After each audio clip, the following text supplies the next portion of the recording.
मुश्किलें आती हैं। इस लकड़ी को जोड़ने के लिए हम अंदर से लकड़ी लगाएंगे और इस तरह पुट्टी की मदद से इस जगह पर बैठाएंगे। ऊपर से भी पुट्टी लगाकर एक समान कर देंगे, कुछ इस तरह। स्प्रिंग बैठाने के लिए तार का इस्तेमाल कीजिए। लकड़ी के दो किनारों को जोड़ने के लिए हम रैबिट जोड़ का उपयोग करेंगे। इस तरह लकड़ी को काट लीजिए और कील लगा दीजिए। लग रहा है ना मजबूत? अब हम एक धूल साफ करने का यंत्र बनाएंगे। ढक्कन काटा, ट्यूब लगाया और तैयार हमारा यंत्र। छोटे वॉशर उठाने में दिक्कत होती है। आइए एक चिमटी बनाते हैं। ब्लेड को इस तरह काट लीजिए और इस तरह नट या कोई गोल चीज लगाकर स्क्रू डाल दीजिए। तैयार हमारी चिमटी। ये देखिए। आइए फर्नीचर के लिए पैर बनाते हैं। गोंद पिघलाकर इस तरह बोल्ट के साथ जमा लीजिए। अब जगह पर लगाकर नट से जोड़ लीजिए और ये तैयार आपके पैर। अगर आप घर की टाइल्स बदलना चाहते हैं तो हमारी मानिए, एक सक्शन कप का इस्तेमाल करिए। इससे आपका काम जरूर आसान हो जाएगा। अब इस अजीब से आकार को कैसे काटा जाए? एक लकड़ी में छेद करके इस तरह निशान बना लीजिए और हो गया काम आसान। ये देखिए। अब हम परिधि बनाने के लिए कंपास बनाएंगे, लेकिन एक बड़ा और मजबूत कंपास जिसे लकड़ी के काम में इस्तेमाल किया जाएगा। शुरू करेंगे 2 प्लाईवुड के टुकड़ों को जोड़कर उन पे 2 अलग नाप के गोले बनाने से, एक बड़ा और एक छोटा। अब इन्हें इस तरह लकीरों से जोड़ दीजिए।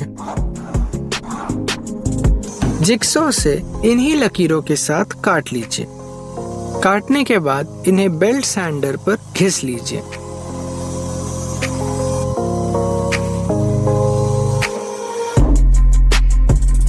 कुछ इस तरह। ड्रिल से बोल्ट की मोटाई का एक छेद कर लीजिए। अब इन टुकड़ों को वापस अलग कर लीजिए। इन पे वार्निश लगाकर तैयार कर लीजिए। अब एक बोल्ट, विंग नट और वॉशर बड़े छेद पर लगा दीजिए। एक छोटा छेद पेंसिल के लिए और दूसरे में बोर्ड पिन। गोंद से चिपकाकर इसे तैयार कीजिए। और ये रहा हमारा कंपास।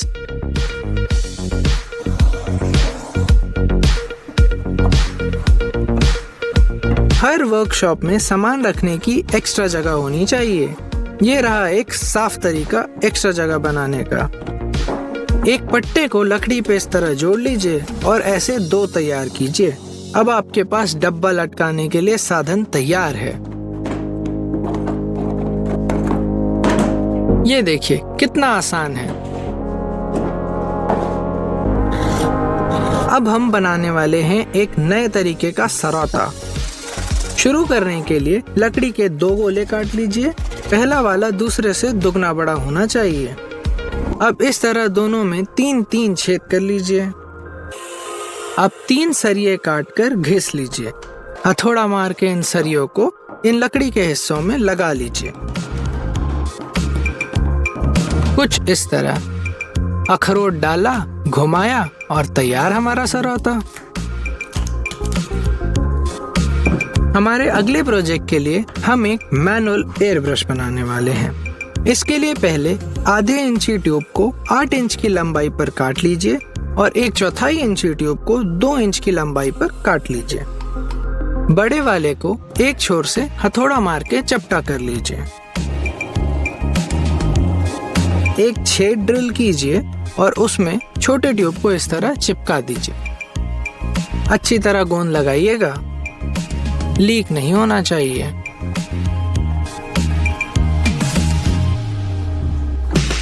अब बर्नी के ढक्कन पर 2 छेद कर लीजिए, एक बड़ा और एक छोटा। गोंद की मदद से कुछ इस तरह ढांचा तैयार करिए।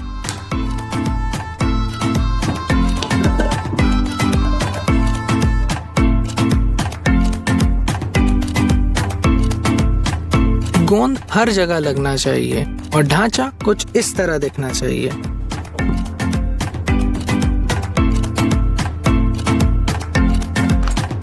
अब मजबूती देने के लिए एक मेटल ब्रैकेट और कुछ स्क्रूज की मदद लीजिए और गोंद का इस्तेमाल करके इस तरह चिपका दीजिए।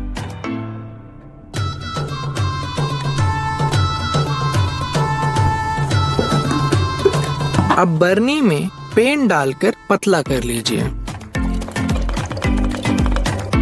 ढक्कन अच्छी तरह लगा लीजिए और ये तैयार हमारा एयर ब्रश।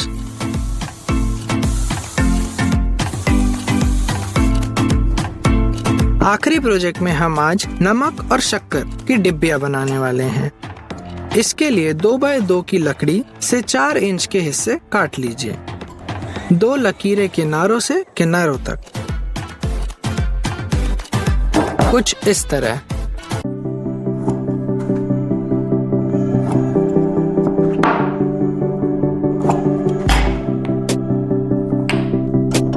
एक इंची कीले से इस तरह छेद कर लीजिए नीचे तक।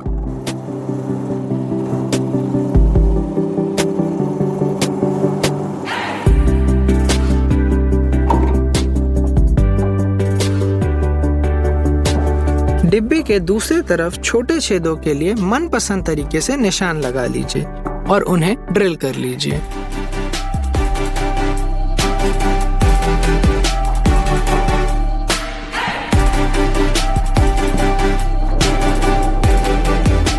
ये देखिए छेद पूरे हुए।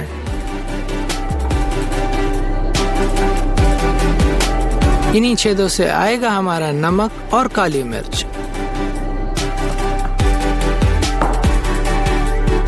अब नीचे का ढक्कन बनाएंगे। इसे नापने के लिए हम कैलिपर्स का इस्तेमाल करेंगे और इस नाप का ढक्कन तैयार करेंगे।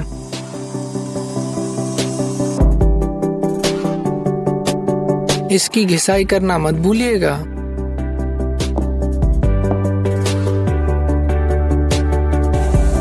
अब इसकी हर तरफ से घिसाई होगी।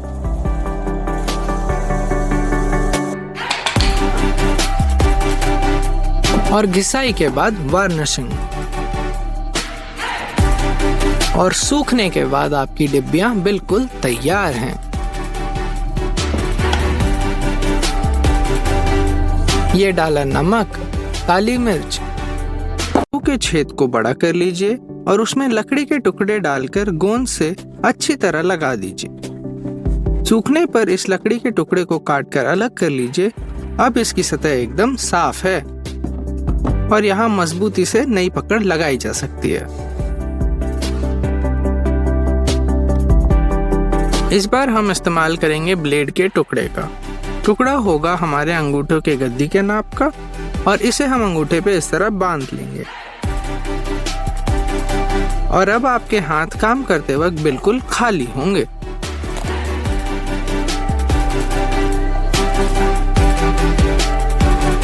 दीवार पे कील ठोकने में दिक्कत हो रही है? 2-वे टेप का इस्तेमाल करें।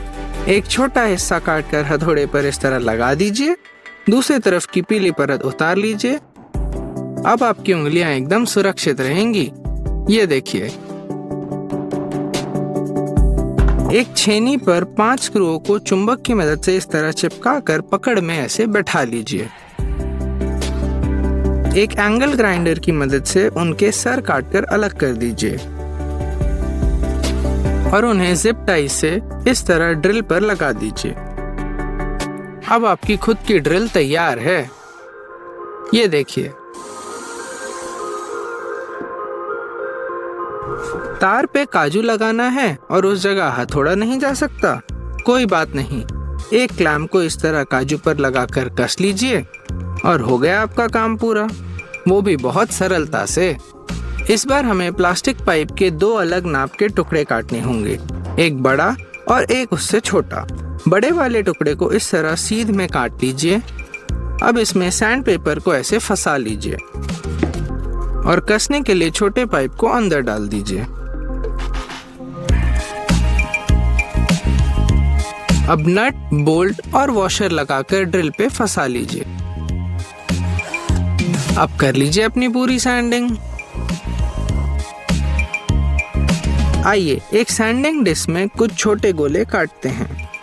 अब इसके बीच से एक बोल्ट डालकर मिनी ग्राइंडर बनाएंगे। देखिए कितना आसान हो गया अब छोटे और बारीक चीरे लगाना। इसी तरह हम इस पाइप की एक जबान काटेंगे और बनाएंगे औजार लटकाने का साधन। इस बार हमें 2 प्लाईवुड के पट्टों की जरूरत है। इन पे हम पेंसिल से कुछ चिन्ह बनाएंगे और अब इस त्रिकोण भाग को हम काट लेंगे। हमें इसकी जरूरत नहीं है। अब इन्हें एक पकड़ की मदद से इस तरह जोड़ लीजिए। है ना बहुत सरल बनावट। अब इस पे एक लकड़ी जोड़कर इसका बेस भी बना सकते हैं।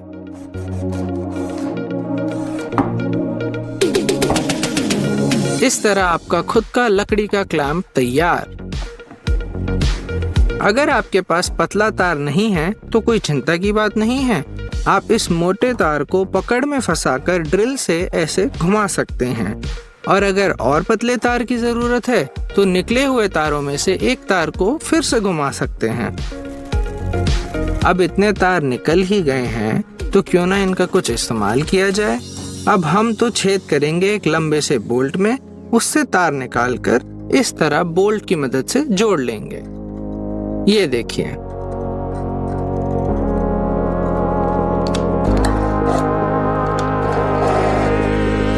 अब हम उन्हें फैलाकर ड्रिल पे लगाने के बाद स्टील पाइप को अंदर से अच्छी तरह साफ कर सकते हैं। सैंड पेपर फाड़ने में दिक्कत होती है। इस ब्लेड को दीवार पर 2 स्क्रू की मदद से लगा दीजिए। अब एक सैंड पेपर की शीट को इस तरह सरकाइए और फाड़ लीजिए। यदि आप एक स्क्रू को छुपाना चाहते हैं जो 2 पट्टों को आपस में जोड़ता हो, इसके लिए एक बड़ा छेद बनाइए, वहां स्क्रू लगाइए और गोंद की मदद से उसे ढक दीजिए, कुछ इस तरह।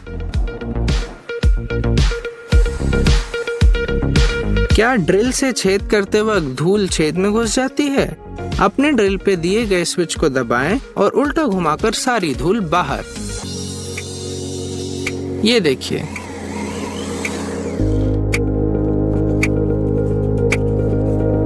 क्या आप अपनी झालर लाइट को अलग अलग रंगों में जलाना चाहते हैं? ले आइए रंग बिरंगे स्ट्रॉ और लगा दीजिए एलईडी लाइट्स पर इस तरह।